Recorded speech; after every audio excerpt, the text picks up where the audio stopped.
실상이요 보이지 않는 것들의 증거니 선진들이 이로써 증거를 얻었느니라. 믿음으로 모든 세계가 하나님의 말씀으로 지어진 줄을 네가 아나니 보이는 것은 나타나는 것으로 말미암아 된 것이 아니니라. 아멘. 오늘은 237 전도의 새 틀이 갖춰지는 전도자의 삶이라는 제목으로 하나님 말씀을 전하도록 하겠습니다. 할렐루야. 네. 오늘도 인사부터 하겠습니다. 전도자의 삶으로 세상을 살리는 소금과 빛이 됩시다. 전도자의 삶으로 세상을 살리는 소금과 빛이 됩시다. 전도자의 삶으로 세상을 살리는 소금과 빛이 되는 교회를 만듭시다. 전도자의 삶으로 세상을 살리는 소금과 빛이 되는 교회를 만듭시다. 전도자의 삶으로 우리 인생을 명품으로 만들어주신 하나님께서 10월에는 전도자의 삶으로 세트를 갖추도록 해주시겠다는 언약의 말씀을 주셨습니다. 그중 오늘은 237 전도의 세틀이 갖춰지는 전도자의 삶입니다. 2010년부터 시작된 전도자의 삶을 마무리하며 237 전도 시대가 다가오고 있는 것입니다. 마태복음 9장 17절에 보면은 새 포도주를 낡은 가죽 부대에 놓지 아니하나니 그렇게 하면 부대가 터져 포도주도 쏟아지고 부대도 버리게 됩니다. 새 포도주는 새 부대에 넣어야 둘이 다 보존되느니라는 말씀이 있습니다. 그와 마찬가지로 새로운 시대에는 새로운 전도 전략이 필요한 것입니다. 농경시대와 산업시대의 사고와 전도 전략으로는 이 시대를 살릴 수가 없습니다. 그래서 하나님이 시대적인 전도자를 통해서 새로운 전도의 틀을 우리에게 준비하도록 메시지를 주시는 줄 믿으시기 바랍니다. 그래서 우리가 말씀을 따라가면은 하나님께서 말씀이 성취되는 응답을 주실 줄 믿습니다. 첫 번째, 237 전도의 새 틀이 갖춰지는 전도자의 삶이란 무엇입니까? 237 전도의 새 틀은 와 있는 다민족을 살리는 것입니다.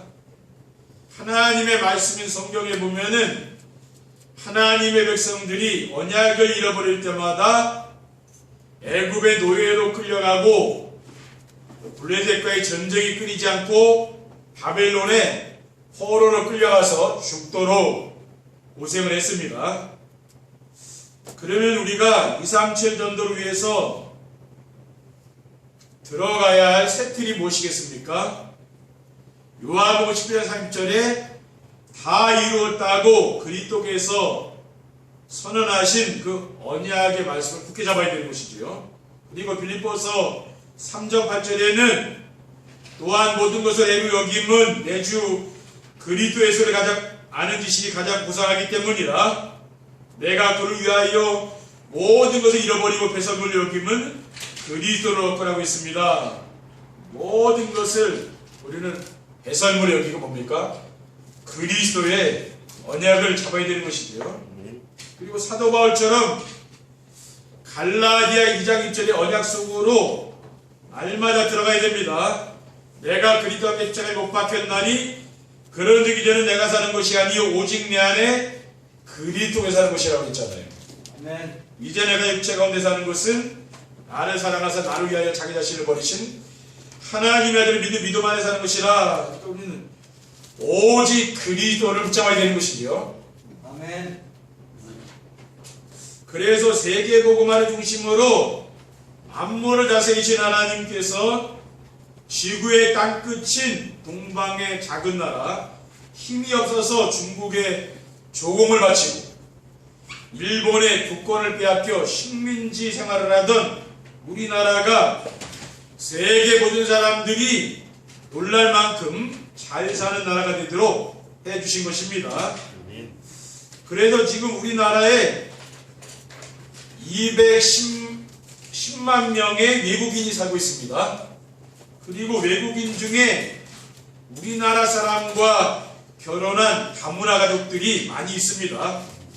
그리고 2050년에는 우리나라 인구 20%가 다문화 가정이 될 것이라고 예측하고 있습니다. 그래서 하나님이 우리에게 237 전도의 세치를 갖추어 다민족을 살리라고 하신 줄 믿습니다. 아멘. 그리고 237 전도의 세틀은 237 나라의 렘넌트를 살리는 것입니다. 지금은 다민족들이 함께 살아야 하는 다문화 시대인 것입니다. 아멘. 그리고 다민족을 살리는 길은 237 나라의 렘넌트를 살리는 것이지요. 왜냐하면은 사탄이 세상의 문화를 가지고 청소년들을 교회에서 멀어지게 하고 있는 것입니다. 뉴에이지와 프리메이슨 단체를 통해서 만들어진 세상의 음악, 영화, 뮤지컬, 책을 가지고 하나님을 떠나려 하고 있는 것이죠. 그 결과로 지금 전 세계의 청소년들 문제, 지금 세상의 문제는 청소년 문제 아닙니까? 청소년들이 방황하고 있는 거죠. 그리고 마약에 빠져 죽어가고 있습니다. 그래서 렘넌트들을 살리려면은 전 세계 237 나라에 RUTC를 세워야 되는 것이죠. 내 자녀만 잘 키우면 된다는 생각으로는 세계 복음할 수 없는 것입니다. 오늘부터 우리 성도님들은 237 나라를 마음에 품고 기도하시길 바랍니다. 그리고 237 전도의 세틀은 와 있는 TCK를 살리는 것입니다. TCK는 서드 컬추어 키드라는 단어로 제3문화권의 아이들이라는 뜻입니다. TCK는 다문화 가정의 자녀들을 가리키는 말입니다. 엄마와 아빠가 서로 다른 문화 사람들 사이에서 태어나 아이들과 부모가 우리나라에 돈을 벌러 와 있는 외국인의 자녀들이 TCK입니다. 외국에 나가 있는 외교관의 자녀들이나 해외에 이민가 있는 우리나라 사람들의 자녀들도 TCK입니다. 그 중에 우리가 지금 할 수 있는 것이 무엇입니까? 우리 주변에 살고 있는 다문화 가정의 자녀들을 돌봐주는 것입니다.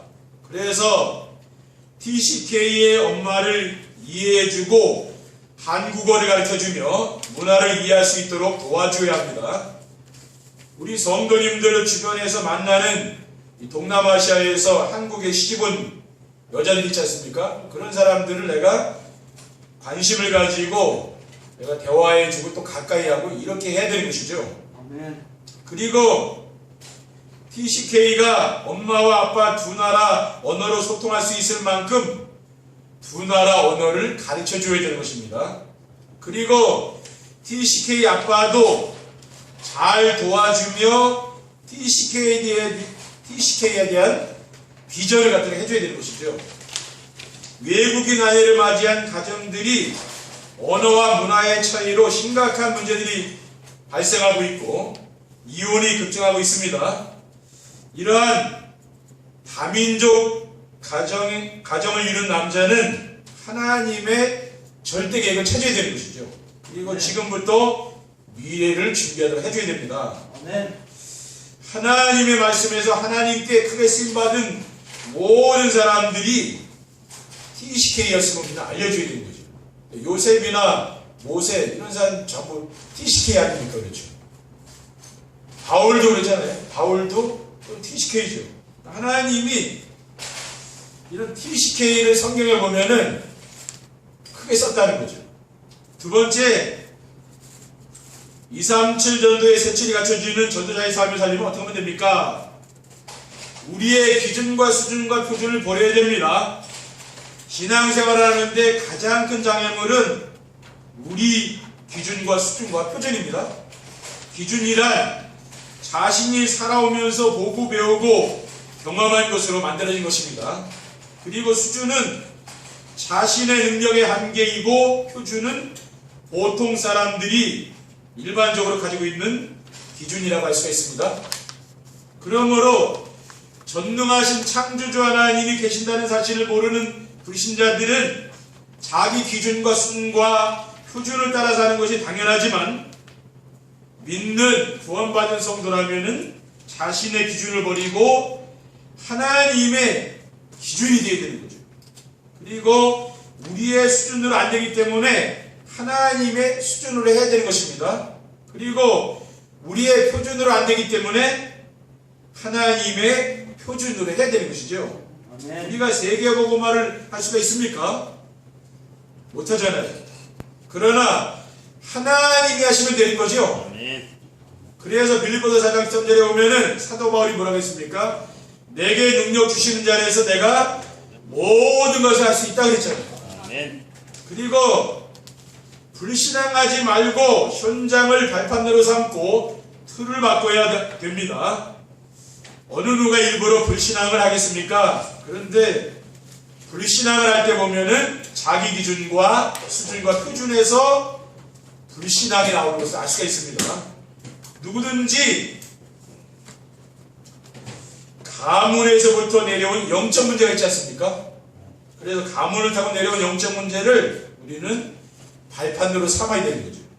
그래서 세트를 맡아야 됩니다.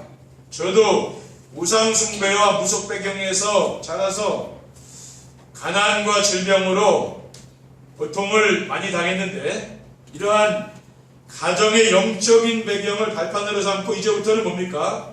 오직 그리스도의 언약을 붙잡고 새로운 시작을 해야 될 줄 믿습니다. 그리고 이제는 모든 것을 현장에서 일어나는 문제를 발판으로 삼고 세트를 만들어야 됩니다.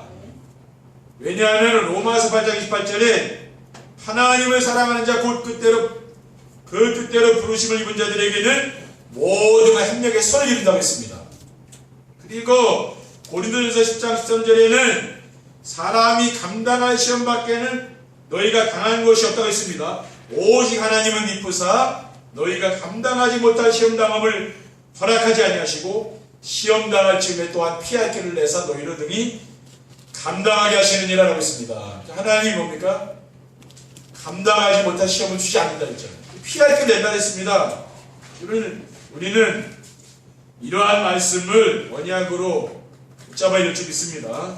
그리고 교회에 남아있는 문제들을 발판으로 삼고 세트를 만들어야 하는 것입니다. 그리고 현장을 분석하고 하나님이 준비해둔 제자를 찾아서 말씀 운동을 해야 되는 것이죠. 237 나라를 살리는 237 전도의 세트를 갖추려면은 우리가 지역을 분석해야 되는 거죠. 이 강화 지역을 분석하는 겁니다. 그리고 다민족과 TCK가 많이 모이는 곳이 어디인지 찾아보는 것입니다.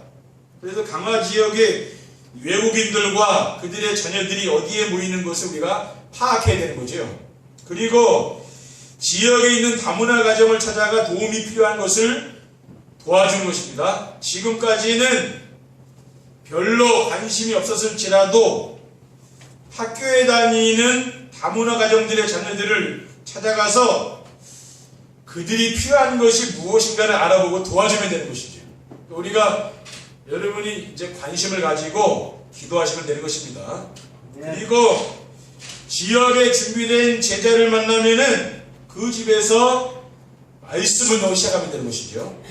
사도행전 18장 1절 3절에 보면은 후에 바울이 아덴을 떠나 고린도에 이르러 아굴라라는 본두에서 난 유대인 한 사람을 만나니 글라우디오가 모든 유대인을 명하여 로마에서 떠나라는 고로 그가 그 안에 브리스길라와 함께 이달리아로부터 새로운지라 바울이 그들에게 가매 생업이 같으므로 함께 살며 이르라니 그 생업은 천막을 만드는 것이라고 했습니다. 그러니까 사도 바울이 아덴 전도에 실패하고 고린도 지역에 갔잖아요. 고린도 지역에서 브리스길라 아굴라 부부를 만납니다. 이런 산업인을 만났는데요. 이 사람이 로마에서 추방된 사람이죠. 근데 그 아내는 로마인이었고 남편인 아굴라는 유대인이었죠. 근데 이 국제 결혼한 사람 아닙니까? 근데 하나님이 이들 부부를 하나님 크게 썼죠. 그래서 이 브리스길라 아굴라 부부는 사도 바울을 만나서 고린도 지역을 살리는 그런 주역이 되지 않았습니까? 또 그 집에서 고린도 교회가 시작된 것을 볼 수가 있습니다. 그러니까 뭡니까? 우리가 하나님이 이와 같이 현장에서 예비된 그런 제자를 만나면 뭐가 됩니까? 그래서 말씀 운동을 시작하면 되는 것이죠. 세 번째, 2, 3, 7 전도의 세칠이 갖춰지는 전도자의 삶을 살면 어떻게 됩니까? 전도는 하는 것이 아니고 되어지는 것임을 체험하게 될 것입니다. 2, 3, 7 전도는 새로운 전도 전략이 아니고 그동안 놓치고 빼앗긴 것을 다시 회복하는 것이라고 했습니다. 다락방 전도는 세계 복음화를 위한 성경적인 전도 운동으로 전도는 하는 것이 아니고 되어지는 것이라고 했어요. 어떻게 하면은 우리의 삶 속에서 전도가 되어지겠습니까? 혼자서 기도가 되어지면은 찾아오는 전도가 된다고 했죠. 여러분이 혼자서 정시예배가 되면 어떻게 됩니까? 하나님이 예비된 영혼을 붙이는 거죠. 그래서 전도는 하나님이 주신 그리스도를 붙잡고 누리고 있으면은 되어지는 것입니다. 그리고 현장에 하나님이 준비해둔 제자를 만나는 축복을 누리게 될 것입니다. 우리 성도들이 지금처럼 강단에서 선포되는 말씀을 하나님이 주신 언약으로 붙잡고 순종하여서 자기 기준 수준 표준을 버리고 불신앙하지 않고 모든 문제를 발판으로 삼고 현장을 분석하고 현장에서 기도하며 말씀 운동을 하고 있으면은 어떤 일이랍니까? 하나님이 준비해둔 제자를 붙인다고 합니다. 하나님이 준비해둔 제자는 어떤 사람입니까? 복음에 관심이 많은 사람이죠. 그 사람이 하나님이 준비한 사람이에요. 그리고 말씀 안에서 하나님이 준비해둔 미션이 무엇인가를 잘 알아듣는 사람이에요. 미션을 이야기하면은 미션을 잘 깨닫는 사람이에요. 아멘. 이러한 제자를 만나게 되면은 어떻습니까? 마음이 시원하고 행복해지는 것입니다. 그리고 우리 교회가 세상을 살리는 수금과 빛의 사명을 감당하는 교회가 될 것입니다. 하나님은 지금도 무엇을 하신다고 했습니까? 강단에서 말씀을 선포하시고 그 말씀을 성취하신 분이죠. 그래서 9월달에는 작품이라는 말씀 나왔잖아요. 근데 이제 10월달에는 뭡니까? 2, 3, 7 전도에 이제 새 틀이라는 거예요. 새 틀에 대한 말씀이 나오고 있지 않습니까? 하나님이 전도자의 삶으로 우리의 각인뿌리 체질을 바꿔주시고 인생의 근본을 바꾸신 다음에 현장을 살리는 교회에서 세상을 살리는 소금과 빛이 되는 교회로 인도해 주셨습니다. 이것은 우리 교회가 강화 지역의 우상문화를 치유하는 모델적인 교회가 되어야 하기 때문인 줄 믿습니다. 그래서 우리가 지금부터 할 것은 무엇입니까? 강단에서 선포된 말씀을 따라가는 전도자의 삶을 살고 우리가 그게 해야 될 일입니다. 그렇죠? 우리는 말씀만 따라가면 돼요. 그 나머지 하나님이 하는 거죠.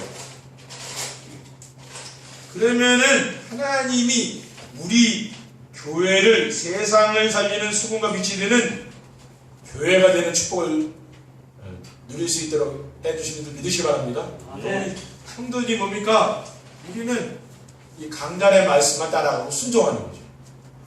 그러면 하나님이 모든 걸 다 하는 거죠. 그래서 여러분들이 이번 한 주간에도 이제는 2, 3, 7 전도 시대가 온 거 아닙니까? 그렇죠? 이제 새로운 시대가 이제 온 겁니다. 그렇기 때문에 이제는 옛틀을 벗어버리고 새 틀을 갖추시기를 주님의 이름으로 축원드립니다. 기도하겠습니다.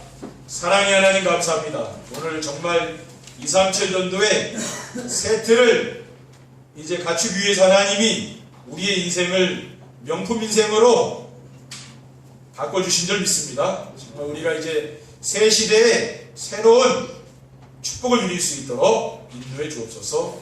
주 예수 그리스도 이름으로 기도드립니다. 아멘.